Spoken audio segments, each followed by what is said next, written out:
नमस्कार, स्वागत है आप सभी का आपके अपने YouTube channel Shiva IAS aspirant पर। दोस्तों, आप लोगों को मैम यूपीएससी प्रीलिम्स के प्रीवियस ईयर क्वेश्चन करवा रही थी, जिसमें कुछ क्वेश्चन हो गए हैं और आगे के आज हम करने वाले हैं। मैम अभी छुट्टी में है, कहीं है जरूरी काम से, तो उसके आगे के हम लोग देखने वाले हैं आज के क्वेश्चन। तो आई थिंक क्वेश्चन नंबर 23 तक हम लोगों ने इसमें कर लिया था और उसके आगे करना है। चैप्टर 1 तो कंप्लीट हो गया था, चैप्टर 2 इसमें चल रहा था और उसमें भी क्वेश्चन नंबर 23 तक कंप्लीट हो गए थे। ठीक है, क्वेश्चन नंबर 24 मैम करवा रही थी, बट स्क्रीन रिकॉर्डिंग या फिर कह सकते हो कि रिकॉर्डिंग बंद होने की वजह से फिर वो बंद हो गया था। चलिए क्वेश्चन नंबर 24 देखते हैं। तो यहाँ पे क्वेश्चन नंबर 24 है, भारत के संविधान के किस अनुसूची के अधीन जनजातीय भूमि का खनन के लिए निजी पक्षकारों को अंतरण, अकृत और शून्य घोषित किया जा सकता है? तीसरी अनुसूची, पांचवी अनुसूची, 9वीं अनुसूची और 12वीं अनुसूची। तो आपको फटाफट बताना है कौन सी अनुसूची में क्या दिया हुआ है। इसका उत्तर आपको बताना है कि जो अनुसूचित जनजाति है उससे रिलेटेड किसमें आपको प्रावधान देखने को मिलता है।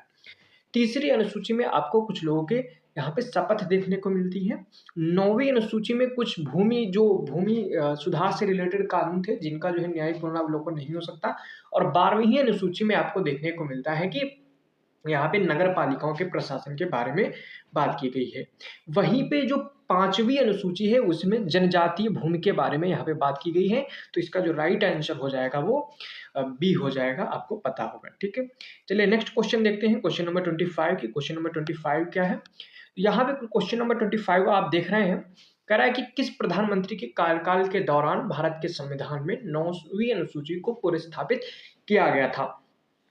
तो आप देखेंगे इसमें कि ऑप्शन है जवाहरलाल नेहरू, लाल बहादुर शास्त्री, इंदिरा गांधी और मोरारजी देसाई। आपको इसका उत्तर देना है कि क्या है।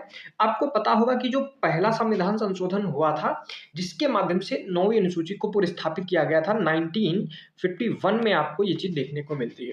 तो उस समय प्रधानमंत्री कौन था? तो उस समय प्रधानमंत्री थे जवाहरलाल नेहरू। ठीक है, तो इसका ऑप्शन ए सही हो जाएगा। ठीक है, क्वेश्चन नंबर 26 देखते हैं। 26 नंबर क्वेश्चन क्या है? कह रहे भारत के संविधान का कौन सा अनुच्छेद अपनी पसंद के व्यक्ति से विवाह करने के किसी व्यक्ति के अधिकार को संरक्षण देता है? ठीक है, यानी कि अपने मर्जी से अपने पसंद के व्यक्ति से शादी करने का अधिकार कौन से अनुच्छेद के तहत आता है? तो यहाँ पे ऑप्शंस हैं, अनुच्छेद 19, अनुच्छेद 21, अनुच्छेद 25 और अनुच्छेद 29। तो आपको मैं थोड़ा सा यहाँ पे बता देता हूँ स्टोरी क्या है, आपको इसका जवाब देना है कमेंट बॉक्स में। ठीक है, तो हुआ क्या कि 2018 में उच्चतम न्यायालय यानी कि सुप्रीम कोर्ट का एक फैसला आता है, ठीक है, जिसका नाम था हादिया विवाह मामला। इसमें अनुच्छेद 21 के तहत सुप्रीम कोर्ट कहता है, जो कि अनुच्छेद 21 क्या है, जो आपको देखने को मिलता है जीवन और व्यक्तिगत स्वतंत्रता का अधिकार, उसमें ही ये जो अपने मनपसंद व्यक्ति से शादी करने का अधिकार जो है उसमें दिया गया है और इससे किसी को वंचित नहीं किया जा सकता है। ठीक है, तो ये बात भी याद रखना है। चलिए इसके बाद देखते हैं क्वेश्चन नंबर 27 क्या है। क्वेश्चन नंबर 27 की तरफ चलते हैं। यहाँ पे है, भारत में मताधिकार और निर्वाचित होने का अधिकार जो है कैसा अधिकार है? मूल अधिकार है, नैसर्गिक अधिकार है, संवैधानिक अधिकार है या फिर विधिक अधिकार आपको देखने को मिलता है। ठीक है, यानी कि जो मताधिकार का अधिकार है वो और निर्वाचित होने का अधिकार, किस तरह का अधिकार आपको देखने को मिलता है। ठीक है, आपको पता होगा कि 18 वर्ष पूरा होने के पश्चात हम लोगों को अधिकार मिल जाता है कि हम मतदान कर सकते हैं। ठीक है, और इसी तरह से जो है चुने जाने का अधिकार भी आपको मिल जाता है। ठीक है, तो इसी तरह अनुच्छेद 326 आपको देखने को मिलता है, जिसमें राज्यसभा और लोकसभा की विधानसभाओं के लिए चुनाव जो है वयस्क मताधिकार के आधार पर देखने को मिलता है। तो आपको यहाँ पे आर्टिकल 326 जो है आपको याद कर लेना है, उससे रिलेटेड आपको मताधिकार से रिलेटेड देखने को मिल जाता है। ठीक है, दूसरी बात देखने को मिलेगा, क्या ये जो मताधिकार और निर्वाचन का अधिकार है ये मूल अधिकार है? तो नहीं, आपको मूल अधिकार देखने को नहीं मिलता है। हाँ, आपको ये संवैधानिक अधिकार देखने को मिलता है, संविधान में इसको जो है मेंशन किया गया है। तो आपका इसका जो ऑप्शन सी होगा ये इसका सही आंसर हो जाएगा। ठीक है, चलिए क्वेश्चन नंबर 28 की तरफ चलते हैं और देखते हैं क्वेश्चन नंबर 28 क्या है। ठीक है, यहाँ पे क्वेश्चन नंबर 28 आपके सामने कह रहा, भारत के संविधान में शोषण के विरुद्ध अधिकार द्वारा निम्नलिखित में से कौन से परिकल्पित हैं? ठीक है, शोषण के अधिकार के विरुद्ध कौन कौन से अधिकार आपको देखने को मिलते हैं? ठीक है, 2017 में पूछा गया क्वेश्चन है। पहला कह रहा है, मानव देह व्यापार और बंधुआ मजदूरी का निषेध। दूसरा कह रहा है अस्पृश्यता का उन्मूलन। तीसरा कह रहा है अल्पसंख्यकों के हितों की सुरक्षा। चौथा कह रहा है कारखानों और खदानों में बच्चों के नियोजन का निषेध। सही उत्तर का चयन करना है, ऑप्शन केवल एक और एक, दो और चार, दो, तीन और चार, एक और चार, एक, दो, तीन और चार। तो आपको इसमें सही उत्तर बताना है क्या होगा। यहाँ पे आपको देखने को मिलता है जो शोषण के विरुद्ध अधिकार आपको देखने को मिलता है, ये अनुच्छेद 23 और 24 में देखने को मिलता है, जहां पर अनुच्छेद 23 आपको मानव देह व्यापार और बंधुआ मजदूरी से रिलेटेड देखने को मिलता है, और अनुच्छेद 24 आपको देखने को मिलता है बच्चों को जो है कारखानों और खदान या फिर ऐसे जो काम है जहां पे बच्चों को खतरा हो सकता है वहां पे नहीं लगाया जा सकता है। तो एक और चार सही है। अस्पृश्यता जो है समानता के अधिकार के या फिर समता के अधिकार के तहत, और जो तीसरा है वो भी जो है आपको देखने को मिलता है शोषण के विरुद्ध अधिकार में नहीं आता है। ठीक है, ये हो गई बात। तो इसका ऑप्शन हो जाएगा सी, एक और चार। आपको मैं बता दूं कि अगर आप ये जो है पीडीएफ चाहते हैं तो आप या तो इसको अनअकैडमी की वेबसाइट से डाउनलोड कर सकते हैं, या फिर आपको टेलीग्राम चैनल पे भी ये मिल जाएगी, आपको लिंक भी टेलीग्राम चैनल की मिल जाएगी। क्वेश्चन नंबर 29 की तरफ चलते हैं। क्वेश्चन नंबर 29 है, कह रहा निम्नलिखित में से कौन सी एक भारतीय संघ राज्य पद्धति की विशेषता नहीं है। यहाँ पे बात कर रहा है कि संघ राज्य पद्धति की विशेषता नहीं है। ठीक है, आपको याद रखना है संघ राज्य पद्धति की विशेषता कौन सी नहीं है। ठीक है, तो यहाँ पे आपको देखने को मिलेगा भारत में स्वतंत्र न्यायपालिका क्या संघ राज्य पद्धति की एक विशेषता देखने को मिलती है। दूसरा कह रहा है केंद्र और राज्यों के बीच शक्तियों का स्पष्ट विभाजन देखने को मिलता है। आगे कह रहा है संघबद्ध होने वाली इकाइयों को राज्यसभा में असमान प्रतिनिधित्व दिया गया है। अगला कह रहा है यह संबद्ध होने वाली इकाइयों के बीच एक सहमति का परिणाम है। क्या आपको ये बात देखने को मिलती है कि जो भारत का संविधान है, भारत का जो संघ है वो सहमति के आधार पर बना हुआ है? तो आपको देखने को मिलता है नहीं, ये सहमति का आधार नहीं है, इसीलिए ये जो संघ राज्य पद्धति की विशेषता ये नहीं है। तो डी ऑप्शन हो जाएगा। ठीक है, इसके बाद क्वेश्चन नंबर चलते हैं 30 की तरफ। 30 क्वेश्चन नंबर कह रहा है निम्नलिखित में से कौन सा या से भारतीय नागरिक के मूल कर्तव्यों के विषय में सही है। ठीक है, मूल कर्तव्य के बारे में यहाँ पे बात की जा रही है। चलिए देखते हैं कि मूल कर्तव्य कौन कौन से हैं। कह रहा है कि इन कर्तव्यों को प्रवर्तित करने के लिए एक विधायी प्रक्रिया दी गई है। क्या ऐसा दिया गया है? क्या इनको प्रवर्तित करने के लिए एक कोई प्रक्रिया दी गई है? किसको? मूल कर्तव्यों को। आपको याद रखना है, क्वेश्चन है मूल कर्तव्य के बारे में। तो आपको देखने को मिलता है नहीं, ऐसा नहीं है। इनको जो है एग्जीक्यूशन के लिए इनकी कोई प्रक्रिया नहीं दी गई है। ठीक है, दूसरा कह रहा है ये विधिक कर्तव्यों के साथ परस्पर संबंधित है। ठीक है, क्या ये विधिक कर्तव्यों के साथ परस्पर संबंधित है? तो ये भी आपको देखने को मिलता है कि कहीं ना कहीं ये भी आपको गलत ही देखने को मिलता है, ऐसा कुछ नहीं है। ठीक है, तो दोनों कथन इसके गलत हो जाएंगे। तो कौन सा सही है? तो ना तो एक ना तो दो। ठीक है, अगला क्वेश्चन है 31 क्वेश्चन नंबर कह रहा है कि निम्नलिखित उद्देश्यों में से कौन सा एक भारत के संविधान की उद्देशिका में जो है सन्निविष्ट नहीं है। ठीक है, मतलब कि कौन सा उसमें नहीं है उद्देशिका में। 2017 का पूछा हुआ क्वेश्चन है। विचार की स्वतंत्रता, आर्थिक स्वतंत्रता, अभिव्यक्ति की स्वतंत्रता, विश्वास की स्वतंत्रता, बताना है इसमें कौन सा नहीं है। विचार, अभिव्यक्ति और उपासना, विश्वास की स्वतंत्रता के बारे में बात की गई है, लेकिन यहाँ पर जो आर्थिक स्वतंत्रता है इसके बारे में बात नहीं की गई है। आर्थिक न्याय के बारे में बात की गई है, आपको प्रियम्बल में ये देखने को मिलता है। प्रियम्बल के बारे में मैंने एक 5 मिनट का वीडियो बनाया था, अगर आप उसे देख लेते हैं, शायद चैनल पे पड़ा होगा या फिर वो पब्लिक नहीं होगा, प्राइवेट होगा, मैंने डाला था। अगर आप उसको देख लेते हैं तो आपको जो है प्रियम्बल 5 मिनट में ही पूरी तरह से रिवाइज हो जाएगा और इस तरह के क्वेश्चन आप आसानी से कर सकेंगे। चलिए नेक्स्ट क्वेश्चन देखते हैं। क्वेश्चन नंबर है यहाँ पे 32 क्वेश्चन नंबर कह रहा है भारत के संदर्भ में निम्नलिखित में से कौन सा अधिकारों और कर्तव्यों के बीच सही संबंध है। ठीक है, यानी कि जो मूल अधिकार है और मूल कर्तव्य है उनके बीच में कौन सा संबंध सही है ये बताना है आपको। ठीक है, तो पहला कह रहा है कि अधिकार कर्तव्य के साथ सह संबंधित है। दूसरा कह रहा है अधिकार व्यक्तिगत है अतः समाज और कर्तव्यों से स्वतंत्र है। तीसरा कह रहा है नागरिक के व्यक्तित्व के विकास के लिए अधिकार ना कि कर्तव्य महत्वपूर्ण है। डी कह रहा है राज्य के स्थायित्व के लिए कर्तव्य ना कि अधिकार महत्वपूर्ण है। ठीक है, तो आपको इसमें बताना है कि कौन सा जो है सही संबंध दिखाता है अधिकारों और कर्तव्य के बीच में। तो आपको देखने को मिलता है अधिकार और कर्तव्य आपस में सहसंबंधित हैं, ये बात आपको सही देखने को मिल रही है। ठीक है, वहीं पे आगे कह रहा है कि अधिकार जो है व्यक्तिगत है अतः समाज और कर्तव्य से स्वतंत्र है। ऐसा कुछ नहीं है, अधिकार व्यक्तिगत भी हैं, सामूहिक भी हैं और ये जो है समाज और कर्तव्य से स्वतंत्र नहीं देखने को मिलते हैं। ठीक है, सी में कह रहा है अधिकार जो है नागरिक के व्यक्तित्व के विकास के लिए अधिकार ना कि नहीं, दोनों जरूरी देखने को मिलते हैं। ठीक है, तो और कर्तव्य और अधिकार दोनों राज्य के स्थायित्व के लिए जरूरी देखने को मिलते हैं। क्वेश्चन नंबर 33 है, यहाँ पे कह रहा है समाज में समानता होने का निहितार्थ यह है कि उसमें विशेषाधिकारों का अभाव हो, अवरोधों का अभाव हो, प्रतिस्पर्धा का अभाव हो, विचारधारा का अभाव हो। आपको बताना है समानता का आखिर आप अर्थ किससे लगाएंगे। ठीक है, तो यहाँ पे देखने को मिलता है जो समानता है, यहाँ पे विशेषाधिकारों का अभाव देखने को मिलता है, किसी को विशेष अधिकार नहीं मिले होने चाहिए, तो उसे ही हम बोलते हैं समानता का जो है अधिकार। ठीक है, चलिए आगे देखते हैं।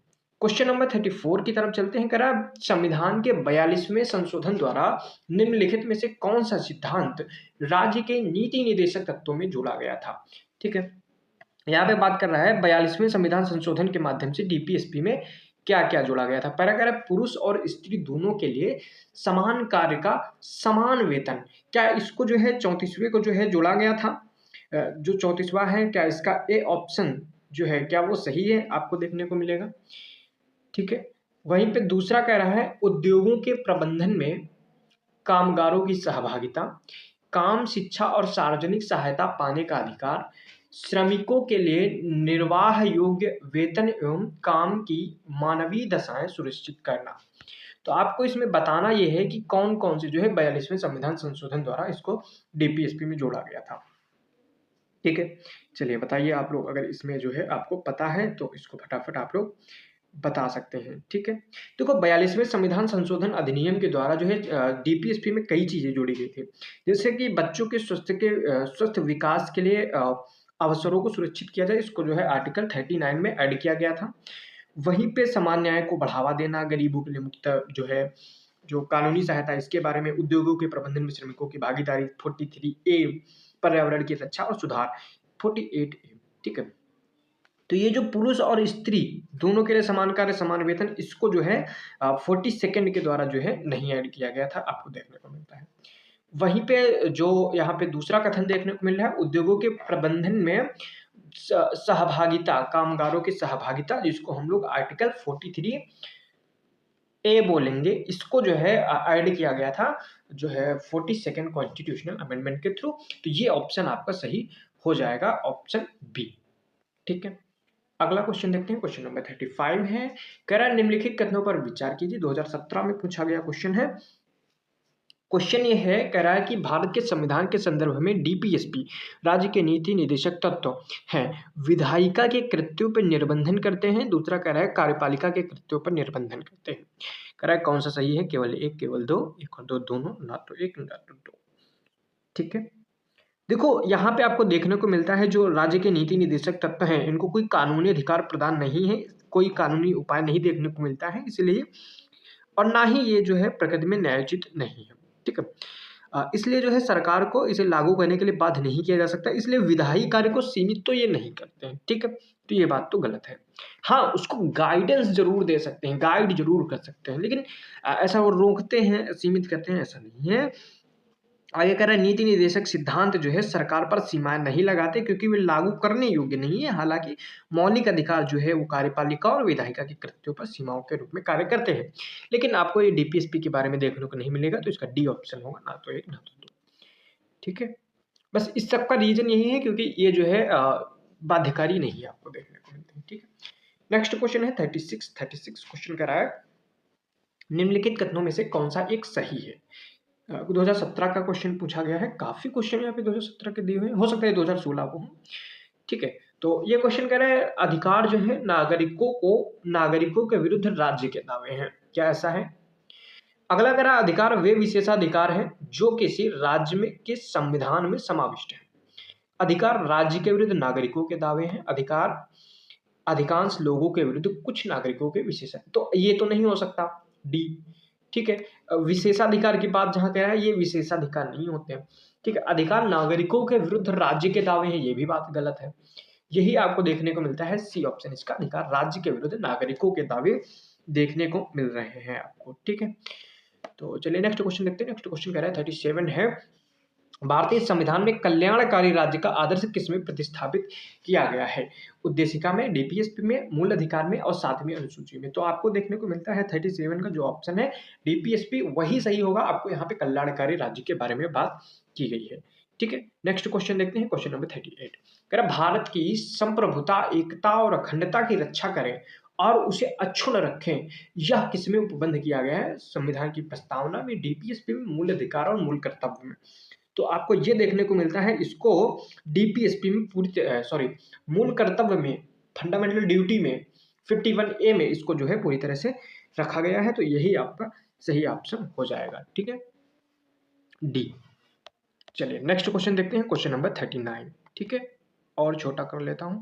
चलिए 39 देखते हैं। 39 कह रहा है भारत के संविधान में 5वीं अनुसूची और 6ठी अनुसूची में उल्लिखित उपबंध निम्नलिखित में से किसके लिए किए गए हैं? अनुसूचित जनजातियों के संरक्षण के लिए, राज्यों के बीच सीमाओं के निर्धारण के लिए, पंचायतों की शक्ति प्राधिकरणों और उत्तरदायित्व के निर्धारण के लिए, सभी सीमावर्ती राज्यों के हितों के संरक्षण के लिए। तो आपको पता होगा जो 5वीं अनुसूची और 6ठी अनुसूची है ये किससे रिलेटेड आपको देखने को मिलती है? तो ये जनजातियों से रिलेटेड देखने को मिलती है। ए इसका सही ऑप्शन हो जाएगा, ठीक है। अगला क्वेश्चन, क्वेश्चन नंबर 40 है, कह रहा है राज्य के नीति निर्देशक तत्वों के बारे में निम्नलिखित कथनों पर विचार कीजिए। कह रहा है पहला कह रहा है ये तत्व देश के सामाजिक आर्थिक लोकतंत्र की व्याख्या करते हैं। कह रहा है तत्व जो है देश के सामाजिक आर्थिक लोकतंत्र की व्याख्या करते हैं। डीपीएसपी के बारे में बात कर रहा है यहाँ पे, ठीक है। क्या डीपीएसपी आपको लगता है कि ये देश के सामाजिक आर्थिक लोकतंत्र की व्याख्या करते हैं? दूसरा कह रहा है इन सिद्धांतों में अंतर्विष्ट उपबंध किसी भी न्यायालय द्वारा प्रवर्तनीय इन्फोर्सेबल नहीं है। तो आपको ये बात देखने को मिलती है कि ये दोनों कथन आपको सही देखने को मिलते हैं। तो ये दोनों सही है, तो सी ऑप्शन देखने को मिल जाएगा क्योंकि यहाँ पे सही पूछ रहा था। आपको देर नहीं करती, फटाफट इसका जो है जवाब देते रहना है, ठीक है। इसका एनालिसिस भी हम आगे लेके आएंगे कि किस तरह से आप क्वेश्चंस के बेस पे आप तैयारी कर सकते हैं। कह रहा निम्नलिखित कथनों पर विचार करना है। संवैधानिक सरकार वह है, 2014 का क्वेश्चन पूछा गया है। कह रहा जो राज्य की सत्ता के हित में व्यक्ति की स्वतंत्रता पर प्रभावकारी प्रतिबंध लगाता है। सत्ता के हित में स्वतंत्रता, व्यक्ति की स्वतंत्रता पर जो है प्रभावकारी प्रतिबंध लगाता है। क्या इसे हम संवैधानिक सरकार कहेंगे? दूसरा कह रहा है जो व्यक्ति की स्वतंत्रता के हित में राज्य की सत्ता पर प्रभावकारी नियंत्रण लगाता है।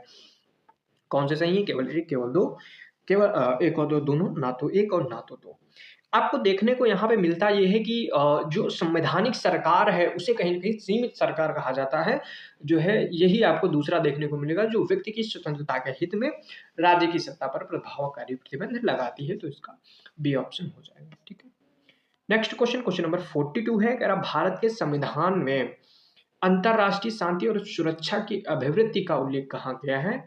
कहाँ किया गया है? तो संविधान की उद्देशिका में, राज्य की नीति निर्देशक तत्वों में और मूल कर्तव्यों में, 9वीं अनुसूची में। तो आपको पता होगा आर्टिकल 50 हमारा जो है आर्टिकल 50 नहीं 51 आर्टिकल जो आपका देखने को मिलता है वो किसके बारे में बात करता है? तो वो बात करता है अंतर्राष्ट्रीय शांति और सुरक्षा को बढ़ावा देने के बारे में, जो कि डीपीएसपी का एक भाग देखने को मिलता है, ठीक है।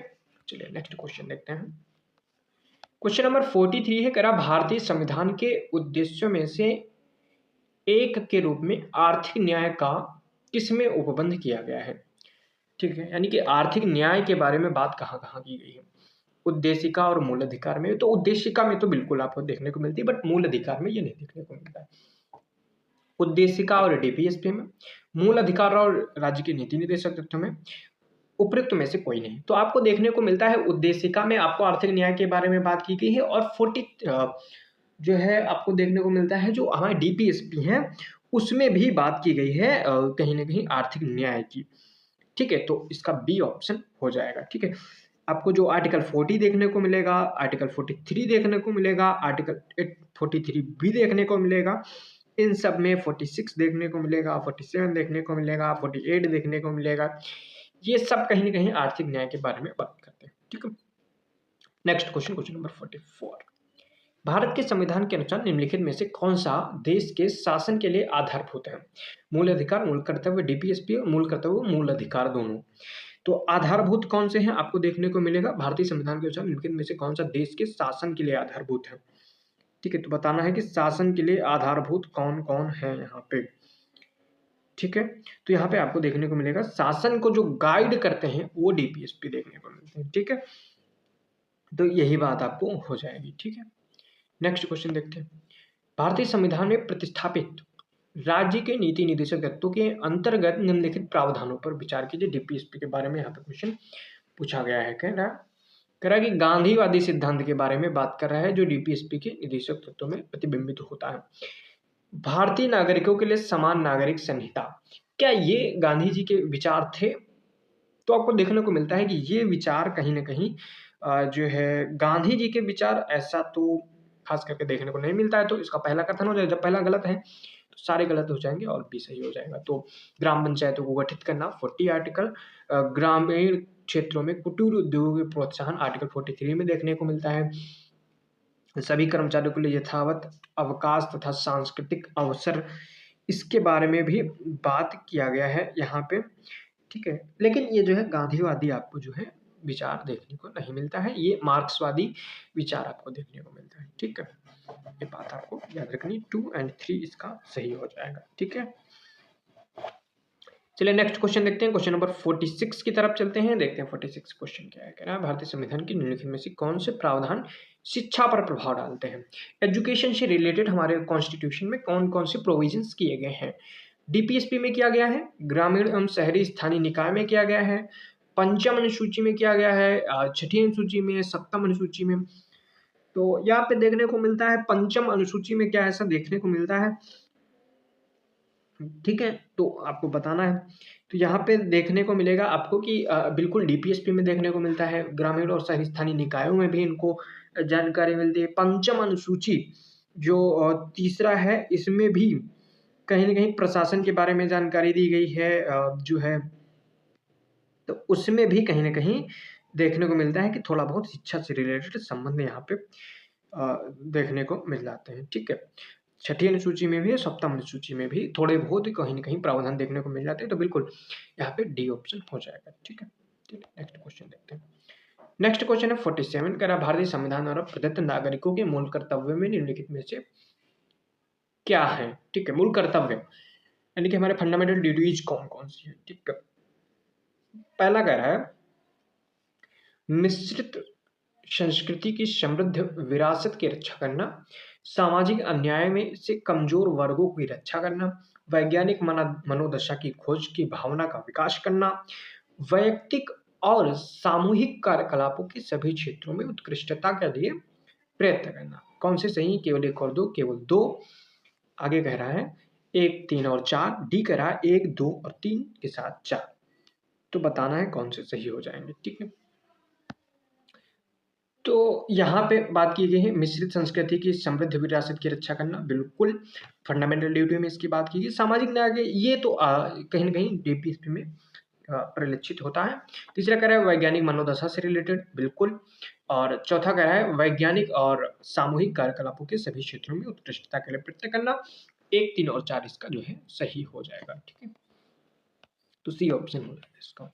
48 नंबर क्वेश्चन कह रहा है निम्नलिखित पर विचार कीजिए। कह रहा है मानव अधिकारों के, पहले देख लेते हैं यहाँ पे, मानव अधिकारों की व्यापक उद्घोषणा जो 1948 में हुई थी के अंतर्गत निम्नलिखित में से कौन से अधिकार मानव अधिकारों के अंतर्गत आता है?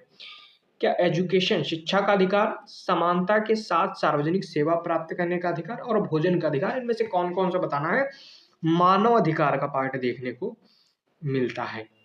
ठीक है, तो आपको देखने को मिलता है कि 10 दिसंबर 1948। ठीक है, 1948 में यूनाइटेड नेशनल ह्यूमन राइट जो है उसके द्वारा क्या किया जाता है, जो अंतर्राष्ट्रीय जो मानवाधिकार है उससे रिलेटेड मानवाधिकारों की व्यापक घोषणा की जाती है। उसमें बहुत से जो है प्रावधान किए गए हैं। इसमें अनुच्छेद जो 26 है उसमें कहा गया है कि सभी को शिक्षा का अधिकार होना चाहिए। अनुच्छेद 21 में कहा गया है कि सभी को सार्वजनिक सेवा में पहुंच का अधिकार होना चाहिए। अनुच्छेद 25 में कहा गया है कि जो है भोजन का अधिकार भी सबको होना चाहिए। सभी इसके ऑप्शन सही है डी। ठीक है। नेक्स्ट क्वेश्चन है 49, निम्नलिखित में से कौन सा भारतीय संविधान के अंतर्गत मूल कर्तव्य नहीं है। ठीक है, तो मूल कर्तव्य बताना है, कौन सा मूल कर्तव्य यहाँ पे देखने को नहीं मिलता है। लोक चुनाव में मतदान का अधिकार करना मूल कर्तव्य। ठीक है, वैज्ञानिक प्रवृत्ति विकसित करना, सार्वजनिक संपत्ति की सुरक्षा करना, संविधान के प्रति निष्ठावान रहना और उसके अर्थ, एक मिनट वेट, आदर्शों का सम्मान करना। ठीक है, तो यहाँ पे देखने को मिलता है लोक चुनाव में मतदान करना, ये आपको फंडामेंटल ड्यूटी देखने को नहीं मिलती है, ये आपको नहीं है। ठीक है, तो ये चीजें हो गई, यही ऑप्शन हो जाएगा। तो यहाँ पे 2 चैप्टर कंप्लीट हो गए हैं। आगे आने वाला जो चैप्टर है फीचर्स ऑफ इंडियन कॉन्स्टिट्यूशन, ये भी आपका हो चुका है। तो इसके आगे जो होगा नेक्स्ट चैप्टर, चैप्टर 3, उसको हम लोग कवर कर लेंगे। तो आपको मैं कुछ बातें बता दूं यहाँ पे कि अगर आप चैनल पे नए हैं तो चैनल को जो है सब्सक्राइब कर लीजिए। ठीक है, वीडियो को लाइक कर देना है, अगर नए हो तो सब्सक्राइब तो जरूर ही कर लेना है। टेलीग्राम चैनल, उसकी लिंक जो है आपको डिस्क्रिप्शन बॉक्स में मिल जाएगी या फिर चैनल पे आप उसको चेक कर सकते हैं। आगे मैं आपको बता दूं टेस्ट सीरीज भी जनवरी से सॉल्व करवाई जाएगी यूपीएससी प्रीलिम्स के लिए, और साथ में बीच बीच में इंपॉर्टेंट टॉपिक्स जो हैं जिनका रिवीजन बहुत जरूरी होता है, आप बार बार भूल जाते हैं, उनके भी वीडियोज जो है अपलोड किए जाएंगे। साथ में आप अगर टेलीग्राम चैनल जो है ज्वाइन करते हैं, ठीक है, टेलीग्राम चैनल अगर आप ज्वाइन करते हैं तो वहाँ पे मैं कभी कभी एमसीक्यू डालता हूँ, या फिर वहाँ पे मैं दृष्टि आईएएस की जो है टेस्ट सीरीज उसे अपलोड कर रहा हूँ। हर संडे को मैं एक टेस्ट डालता हूँ, उसे आप लोग जो है ज्वाइन कर सकते हैं, वहाँ से उसको सॉल्व कर सकते हैं। बात है एक और कि सी सैट, ठीक है, तो सी सैट में भी मैं कुछ प्लान कर रहा हूँ, अगर वो प्लान होता है तो फिर हम सी सैट भी कर लेंगे। ठीक है, तो ये सारी बातें हो गई, और भी आने वाले टाइम पे हम पीटी 365 भी करेंगे जब आ जाएगी जनवरी में। तो आप लोग बने रहिए चैनल के साथ, बहुत कुछ यहाँ पे मिलने वाला है।